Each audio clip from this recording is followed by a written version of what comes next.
estamos con Rosario Sierra, directora de negocio corporativo de LinkedIn España y Portugal. Gracias a ella vamos a poder analizar el mercado laboral y ver un poquito hacia dónde van las tendencias. Así pues, empezamos con un dato de pura actualidad. El Foro Económico Mundial ha dicho que 4 de cada 10 trabajadores españoles va a tener que mejorar sus habilidades para poder tener un empleo en 2030. La pregunta que se pueden hacer muchos trabajadores es: ¿qué habilidades? ¿En qué me formo? Bueno, pues nuestro equipo de LinkedIn Noticias justo acaba de publicar la primera clasificación de las 15 competencias que más rápido están creciendo en España, y entre ellas, pues por ejemplo, se encuentran habilidades como conocimientos e inteligencia artificial, análisis de datos, evaluación de riesgos y estrategias de redes sociales y planificación presupuestaria, ¿no? Pero estas se pueden llamar como habilidades duras, perdón, habilidades duras o habilidades de conocimiento, y luego todo el mundo sabe que también tenemos habilidades blandas, ¿no? Que son las habilidades humanas, las habilidades interpersonales, y hay otras como la comunicación, el liderazgo de equipos, la resolución de problemas o el pensamiento estratégico, ¿no? Que han crecido casi un 10% en España y a nivel global desde 2018, ¿no? Son señales muy claras que estamos evolucionando en el mercado laboral y que evidentemente las empresas están buscando este tipo de personas con estas habilidades. Lo importante es que los profesionales entiendan y sigan formándose y desarrollando estas habilidades que son claves, ¿no? Para mantenerse competitivos en el mercado laboral. ¿Cuánto hay de cierto en esos pronósticos un poco catastrofistas que dicen que se van a cargar miles y miles de empleos? Bueno, a ver, la inteligencia artificial, todo el mundo que sabe que está transformando la manera en la que trabajamos, ¿no? De manera organizacional y también individual, ¿no? Nosotros pensamos y entendemos y creemos que la mejor manera de incorporarlo es intentar verlo del lado positivo, ¿no? Está redefiniendo muchos roles y también está creando nuevos puestos en áreas emergentes, ¿no? Que antes no existían. En España, por ejemplo, la contratación de talento formado por inteligencia artificial ha crecido hasta un 270% desde el año 2016, ¿no? Y el número de profesionales que han añadido estas habilidades a sus perfiles se ha multiplicado hasta por 18, ¿no? Áreas, por ejemplo, como ventas, estrategia, reclutamiento y salud han tenido un impacto y van a tener un impacto muy fuerte en la integración de la inteligencia artificial, con lo cual está evidentemente de nuestra mano aprovechar todo lo que traiga y todo el potencial para crecer como profesionales y para prosperar en el entorno laboral. La gente que es un poco más positiva dice que sí, que a lo mejor algunos trabajos van a desaparecer, a lo mejor los que son más pesados, incluso para los humanos, incluso peligrosos, pero que también va a crear un montón de nuevos puestos de trabajo. Por ejemplo, se está hablando que uno de ellos es el de lingüistas en procesamiento de lenguaje natural, para ayudarle a la inteligencia artificial a procesar toda la información y comunicarla. Creo que esto también a lo mejor puede ayudar a mejorar también la productividad de los empleados, ¿no? No solo que va a suponer la creación de nuevos puestos de trabajo, sino que puede ayudarnos a ser más productivos, sacarle partido. Sí, a ver, a medida que la inteligencia artificial está avanzando, pues también lo hace la necesidad del mercado laboral de incorporar a profesionales que traen estabilidad, ¿no? Por ejemplo, fíjate, 1 de cada 10 trabajadores contratados en 2024 a nivel global está haciendo un puesto y está ocupando un puesto que no existía en el año 2000. Es decir, hay 25 años más o menos de temporalidad en pensar, ¿no? En que puestos que antes no existían ahora se están ocupando casi a un 25%, ¿no?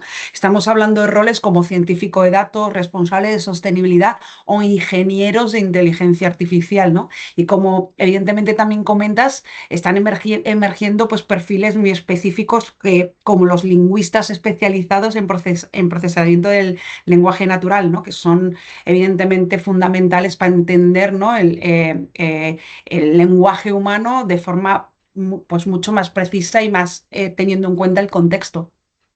Claro, porque a lo mejor cuando hablamos de inteligencia artificial siempre nos vienen como a la mente perfiles tecnológicos, pero igual que hablábamos de los lingüistas, también hablan a lo mejor de incorporar la filosofía para entender los códigos éticos, de hasta dónde puede llegar la inteligencia artificial o no.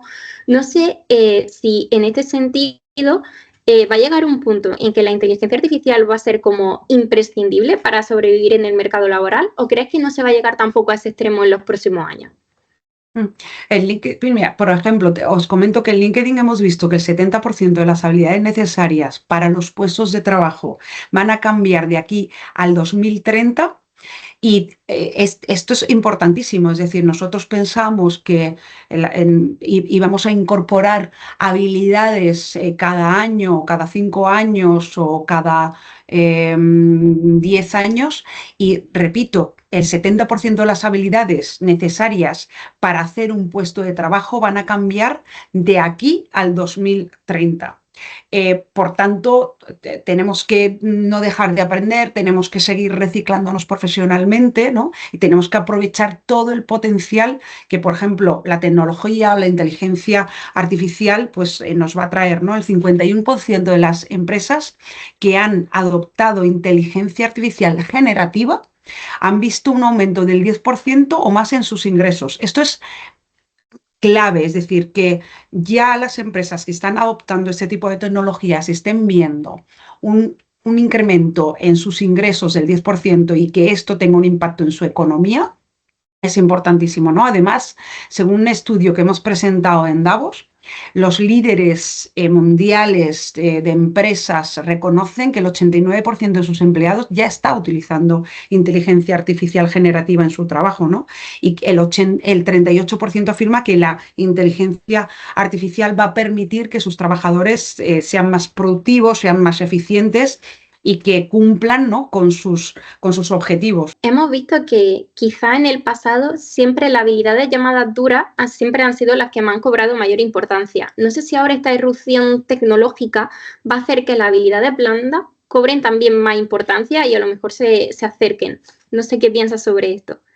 Mira, nosotros realizamos un estudio hace 2 años, una cosa así, en el que ya los reclutadores nos decían que estaban teniendo en cuenta casi al mismo porcentaje en las entrevistas de trabajo las habilidades blandas y las habilidades duras, ¿no? Luego cada vez se demandan más profesionales con habilidades transversales, es decir, que sean capaces de adaptarse a las nuevas realidades que estamos viviendo, ¿no? Y que puedan desempeñar distintas funciones en un mismo puesto, ¿no? Porque, por ejemplo, si hablamos de habilidades blandas, más importantes, hay que destacar, por ejemplo, la capacidad de gestión, la comunicación, la resolución de problemas, la creatividad. Y si hablamos de habilidades duras, hay que pensar en habilidades muy tecnológicas, es verdad, en dominio de software, en finanzas, en Python, en desarrollo de software, en computación en la nube, entre otras, ¿no? Entonces, el conjunto, lo que se está mirando también es el conjunto de estas competencias y cómo las mezclamos y nos compenetramos para ser más competitivos y más exitosos en nuestros puestos de trabajo. Antes apuntaba una cosa que me parece muy importante, que es la importancia de que los trabajadores conozcan el reciclaje profesional, que tienen que someterse a él.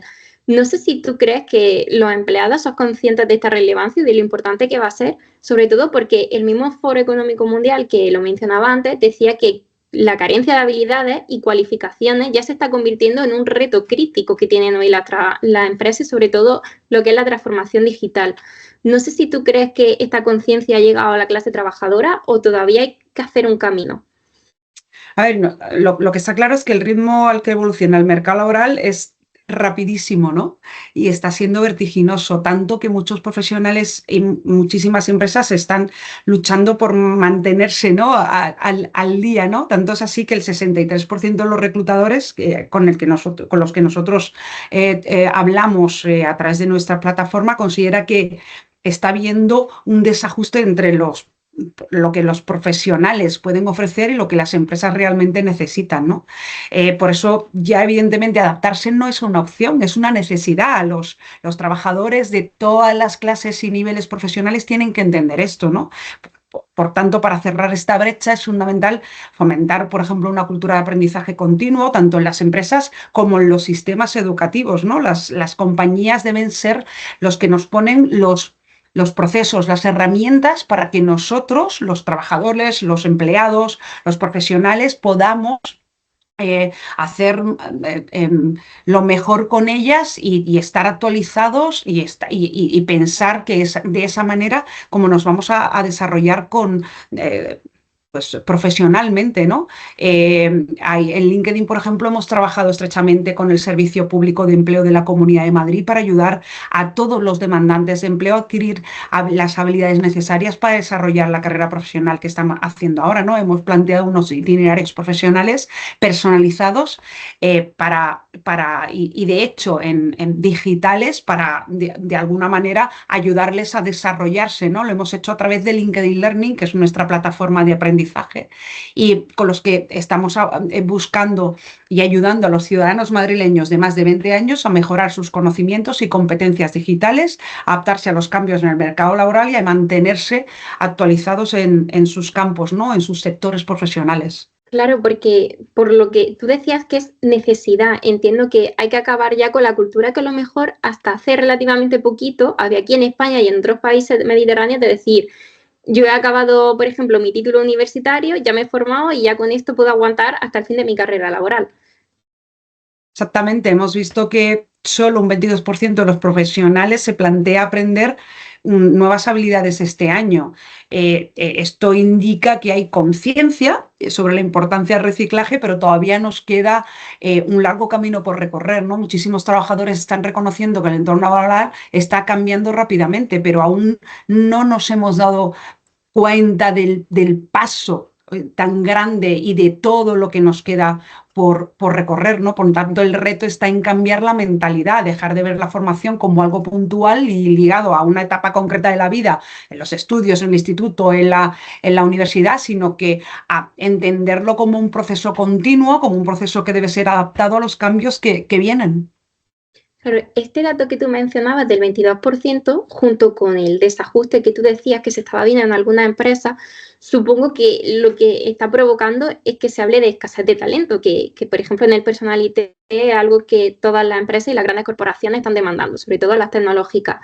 No sé si eso también ha hecho como que cambien los procesos de selección y de la captación de talento, que tengan que ser las empresas como un poco más agresivas para el poquito que hay, captarlo y muy importante creo también luego retenerlo. A ver, las empresas están recurriendo cada vez más a un enfoque de contratación basado en habilidades y no tanto en la formación o en la experiencia que tengan los candidatos, ¿no? Entonces, el 50% de los reclutadores con los que nosotros hablamos dicen que ya están explícitamente utilizando esta manera de adquirir profesionales, ¿no? Y es de contar con habilidades que aportan valor a una compañía en distintos niveles, ¿no? Dentro del equipo, de una forma transversal y según las necesidades que tengan cada una de las empresas, ¿no? Por otra parte, también estamos viendo cómo las empresas están redefiniendo sus estrategias y poniendo en primer plano los aspectos más importantes para los profesionales, ¿no? Como el rango salarial, un mejor equilibrio entre la vida laboral y personal, nuevas oportunidades de crecimiento o el deseo, por ejemplo, de trabajar con gente nueva en proyectos que les enriquecen de alguna manera en su puesto de trabajo. Creo que ahora mismo nos encontramos en un debate donde se están debatiendo cosas como la reducción de la jornada laboral y que parece que es muy bien acogida por la clase trabajadora. No sé si los beneficios sociales, como por ejemplo flexibilidad horaria, contar con jornada intensiva en verano o todos los viernes que cada vez se incorpora más empresas, el poder tener un paquete de retribución flexible. No sé si todo esto cada vez está cobrando más importancia y también es importante para saber atraer a ese talento. Pues mira, es muy buena pregunta. Hoy en día, evidentemente, para atraer y fidelizar a los perfiles altamente demandados, no basta solo con ofrecer un buen salario, que sí, que de hecho es el primer motivo, ¿no? Y la primera motivación para un profesional cambiarse de empleo, sigue siendo el salario, pero no es solo eso, ya es imprescindible adaptarse a las expectativas y a las formas de trabajo, ¿no? Esto implica repensar modelos tradicionales y ofrecer condiciones más flexibles, como lo que mencionabas, horarios que sean más adaptables, teletrabajo o incluso estructuras más horizontales que fomenten más la autonomía o el impacto directo, ¿no? Que puede tener un profesional en su trabajo, ¿no? También se valora muchísimo la posibilidad de participar en proyectos innovadores, en acceder a formación continua, a contar con líderes inspiradores, por ejemplo, ¿no? Que te acompañen en tu desarrollo profesional y, en definitiva, pues, por ejemplo, las reglas pues del juego están cambiando, ¿no? Ahora el talento es el que elige, las organizaciones tienen que saber escuchar y responder a las necesidades. Un fenómeno, por así decirlo, que también estamos viendo en el mercado laboral y que, por ejemplo, a nosotros nos llegan por las dos partes, tanto de empresa como por parte de los trabajadores, es el ghosting. Ya se habla del ghosting laboral. Antes era un término que solo utilizábamos en la relación amorosa, pero que ya también se ha trasladado en lo que es al ámbito laboral.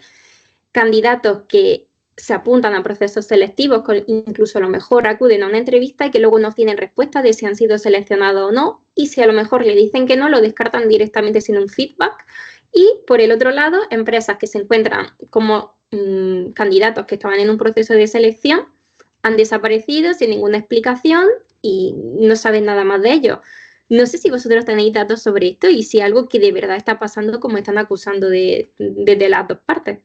Sí, hemos visto que pasa, ¿no? El 42% de los candidatos han experimentado ghosting durante su búsqueda de empleo y 1 de cada 4 afirma que en el 2024 le ha pasado más que nunca, ¿no? En muchas ocasiones esto se debe a que los equipos de selección se enfrentan a un volumen enorme y creciente de aplicaciones que está dificultando la respuesta, ¿no?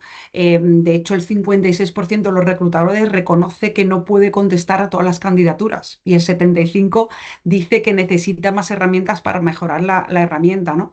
Está viendo como muchísimas aplicaciones a todos los puestos de trabajo. Una persona que entra en una plataforma a buscar empleo, y en la nuestra en concreto, está aplicando a todos los puestos sin entender a lo mejor que debe leer mejor las especificaciones que vienen en cada uno de los puestos de trabajo para adecuarse a las candidaturas, ¿no? Y esto se suma que el silencio genera una sensación de incertidumbre, ¿no? El 45% de los candidatos no entiende por qué no se avanzan los procesos y un 36% no sabe cómo actuar para evitar el ghosting, ¿no? Es fundamental que empecemos a incorporar prácticas como las que he comentado, ¿no? Por parte de las empresas en este momento, ¿no? Informar si una vacante se ha cerrado, actualizar a quienes han pasado por entrevistas, marcar, por ejemplo, las fases del proceso desde el principio, ¿no? Son pequeños gestos que van a ayudar a unos y a otro a que la relación sea más creíble y sea más importante, ¿no? O sea, que sea más de confianza, por así decirlo. Me ha parecido muy interesante que decías que, claro, con aplicaciones y herramientas como el LinkedIn, un candidato puede solicitar y no cambiar nada. Pero se habla mucho, que tú lo comentabas, de esa falta de adaptación. O a lo mejor tú saber qué está pidiendo la empresa, qué habilidades o qué cosas valoran en esa oferta de empleo y según tu experiencia adaptarlo de, oye, yo te puedo enfocar, yo te puedo ayudar con esto. No sé si también, ahora que antes mencionábamos la inteligencia artificial, los candidatos, según algunos expertos en recursos humanos, también están teniendo que adaptar su currículum a esos procesos automatizados que ya hay inteligencia artificial instaurada en muchas empresas, que es un robot, por así decirlo, el que lee el currículum y descarta o no descarta. No sé tú cómo ves esto, si crees que es algo que está empezando ahora o que ya está instaurado en muchas compañías. Como decía antes, hay compañías que ya están adoptando una manera de reclutar basada en habilidades. Entonces, lo que sí que le diría a los profesionales es, uno, que se centren en poner, por ejemplo, en sus perfiles cuáles son las habilidades blandas y duras que tienen, porque sí que se está reclutando por habilidades, ¿vale?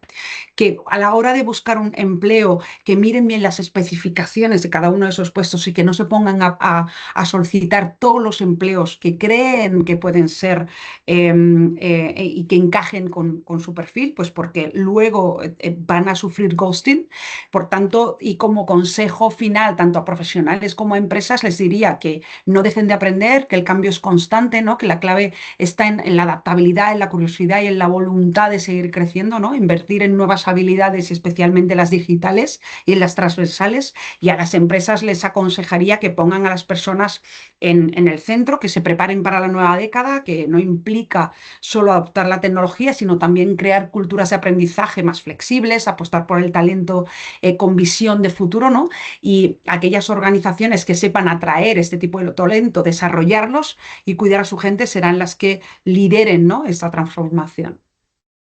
Mira, es curioso porque para finalizar, te iba a decir que nos dieras 2 consejos, uno para empresas y otro para trabajadores, de cómo se pueden preparar para afrontar esta década, pero creo que ya lo has contestado: curiosidad, adaptabilidad, no dejar de reciclarse, aprender, y luego la empresa también saber cuidar y atender las necesidades de la plantilla. Exactamente, o sea, entender, ¿no?, que es una conversación que deben adaptarse tanto empresas como profesionales los unos a los otros, y para entender los cambios que se van a ir produciendo. Perfecto, yo creo que con esta pequeña charla a lo mejor le hemos podido ayudar a candidatos que están buscando empleo o que quieren cambiar de trabajo, que también se da, y a ver si estos consejos pues le pueden ser de utilidad. Esperemos que sí. Muchísimas gracias. A ti.